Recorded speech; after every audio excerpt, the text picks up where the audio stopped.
The African Union's Peace and Security Councils has called for more active diplomacy, urging regional powers to increase pressures on warring parties to uphold ceasefires and negotiate a lasting peace.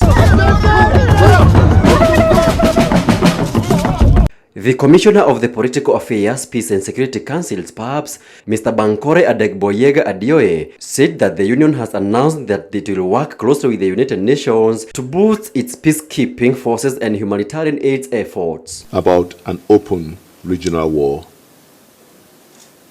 in over Eastern DRC.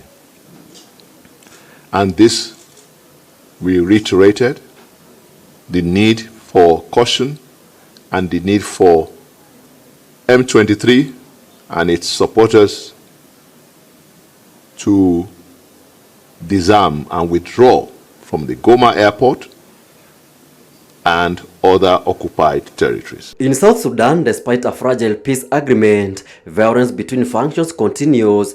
AU pledges to send more peacekeepers and increase humanitarian aid to support the recovery process. With all political and civilian actors who have been invited to bridge the gap and find a solution that will bring an all Sudanese-owned, Sudanese-led political dialogue towards finding the resolution of the conflict. The leaders have called for regional cooperations and international support to stabilize South Sudan, where millions remain displaced. So now South Sudan is preparing for what it believes may be yet another attack from Khartoum, this one aimed at the unity state capital of Bentiu.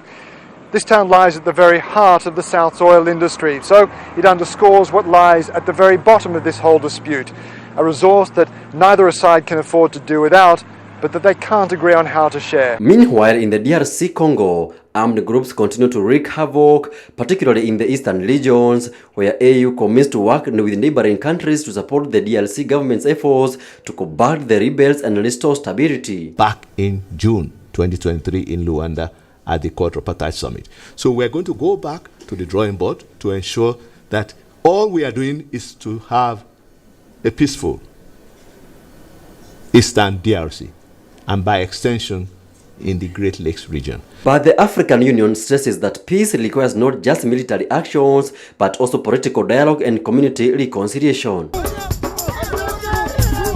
The African Union's approach is clear: more coordination, more peacekeepers, and a long-term strategy for economic recovery and reconciliation. As the summit continues, the hope is that decisive action will bring lasting peace to these troubled regions.